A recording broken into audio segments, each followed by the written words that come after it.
क्षमा करें प्रभु, मुझे नहीं लगता कि भरत भैया आपका ये आदेश स्वीकार करेंगे। प्रभु, वो प्राण दे देंगे, किंतु आपके रहते वो अयोध्या का सिंहासन नहीं स्वीकारेंगे। भरत को मानना होगा हनुमान, क्योंकि ये उसके बड़े भाई का आग्रह है, अयोध्या के महाराज का संदेश है। भरत अयोध्या के साथ प्रतिबद्ध होगा। मैं स्वयं उसका राज्याभिषेक करूंगा।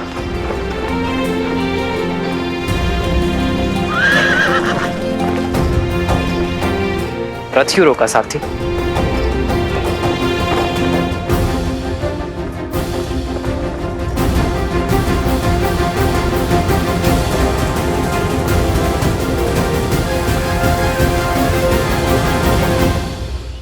निश्चिंत होकर जाइए माता, और हमारे लिए चिंतित न हो।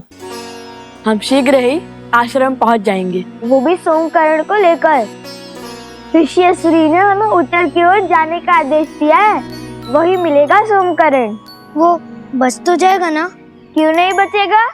उसे पकड़ने वाला मकरासुर का तुच्छ सेवक है, और हम मकरासुर को मारने वाले लवकुश प्राणी तो इसके संकट में है। मूर्ख है जो हम जैसे वीरों से टकराने का दुस्साहस कर बैठा।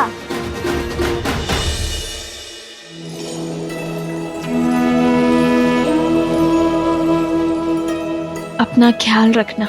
जी माता।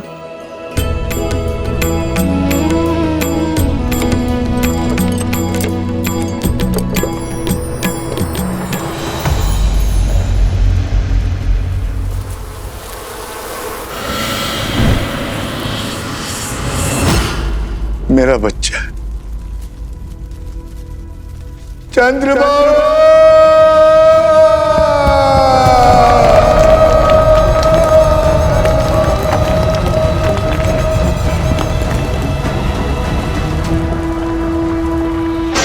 चंद्रबाबू, चंद्रबाबू, मेरे पुत्र।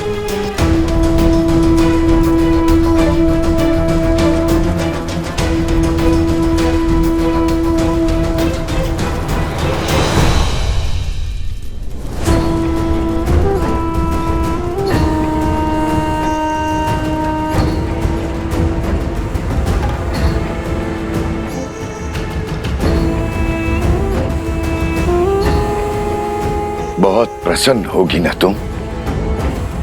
प्रसन्न होगी ना अपने पति को छलकर अपने पत्नी धर्म से विमुख होगा? अरे जिसके प्राण ले लिए उसके लिए विलाप का स्वांग क्यों? तुमने मारा है मेरे पुत्र को, तुमने। हाँ हाँ हाँ, मैंने मारा है उन्हें। मैं हूं दोषी। मैंने ही उन्हें आंख बंद करके अपने पिता का अनुसरण करने दिया। कभी उन्हें धर्म का मूल्य नहीं समझाया, न्याय और सत्य का दर्पण नहीं दिखाया। हाँ, मैंने मारा है उन्हें। बस, जिस अधर्म की तुम दुहाई दे रही हो, देखती जाओ कैसे मेरे पुत्र की बलि धर्म और अधर्म के इस युद्ध में राक्षसों की ओर से अंतिम बलिदान होगी। मूर्ख मत बनिए। अपमान नहीं कर रही हूँ, आपको सत्य बता रही हूँ। आप चाहे कुछ भी कर लें, आपका पुत्र वापस लौट के नहीं आने वाला, और उनकी आत्मा को आपके झूठे धर्म की हार, धर्म की जीत से कोई अंतर नहीं पड़ता।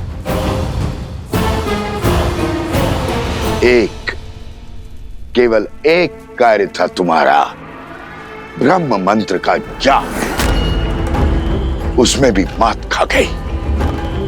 इतनी सरलता से शत्रु के बहकावे में आ गई, अपना धर्म भूल उनके धर्म का गुणगान करने लगी। जो स्वयं शस्त्र नहीं उठा पाते, वो सदा नारी को अपनी ढाल बनाते हैं। लोक अपवाद और शंका से नारी का चरित्र मलिन करते हैं।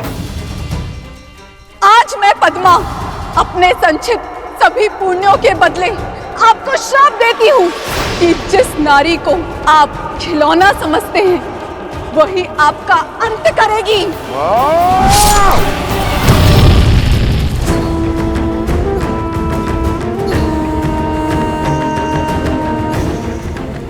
नारी को आप खिलौना समझते हैं वही आपका अंत करेगी।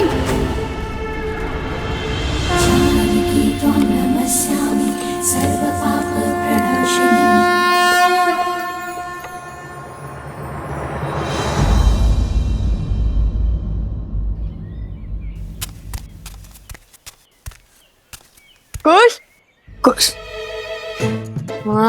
चाल में शीघ्रता लाओ कुश, हमारे पास इतना भी समय नहीं है। भैया वो देखिए आम। काम के बारे में सोचो कुछ, काम के बारे में सोचो। सोम किस अवस्था में होगा, भूखा होगा, उसे पीड़ा में छोड़ हम भोजन कैसे कर सकते हैं। चलो चलो।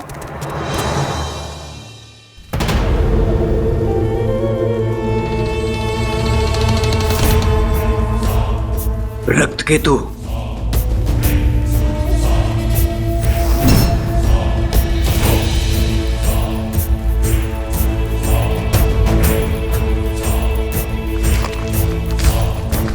मत मारो मुझे, छोड़ दो।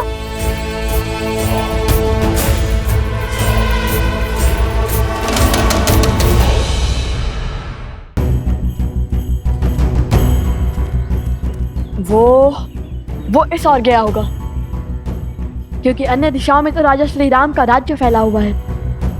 वो उसी ओर गया होगा। होगा नहीं भैया, होंगे। असुर भेड़ियों की भांति होते हैं, झुंड में घूमते हैं। पल में तो था ही, आपके साथ रहकर बुद्धि में भी निपुण हो गया हूँ मैं। तब तो वो किसी ऐसे राज्य में गए होंगे जहाँ अधर्म का वर्चस्व हो। तो उस राज्य के राजा को हमें हराना होगा भैया। जब उस राज्य का अंत करेंगे तब उस राज्य पर हमारा अधिकार हो जाएगा ना भैया। किंतु हम तो ऋषि पुत्र हैं, राजकुमार नहीं। तो हम इस राज्य का क्या करेंगे? हम वो राज्य श्री राम के चरणों में अर्पित कर देंगे। चलो शीघ्र चलते हैं। ये तो अति उत्तम विचार है भैया, किंतु अब तक तो कोई संकेत नहीं मिला। भैया ये तो सोमकरण का कुंडल है।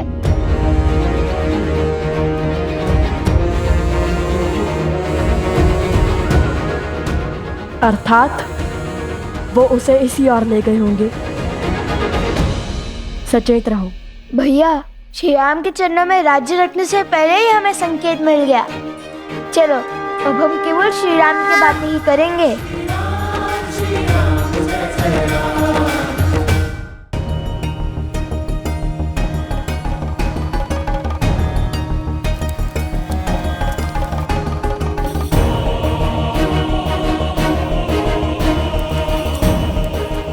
महाराज की जय हो। ये यज्ञ कैसा रे सुमंत? आपके भाई पितृ यज्ञ कर रहे हैं श्री राम।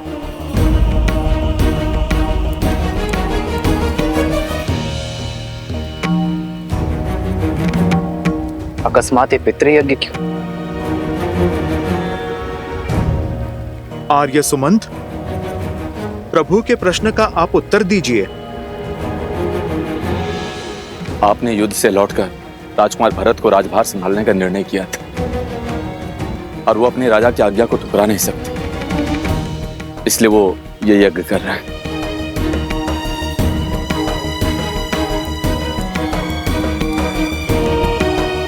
पितृ यज्ञ से प्रभु का राजकाज छोड़ने का क्या अर्थ है?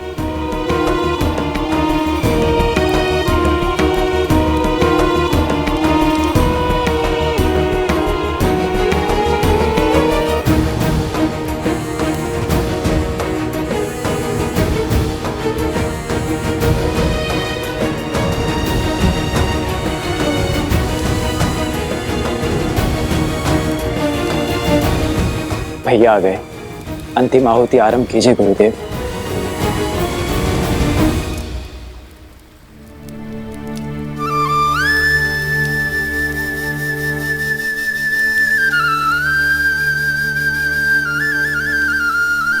भरत के इस निर्णय का मुझसे क्या संबंध?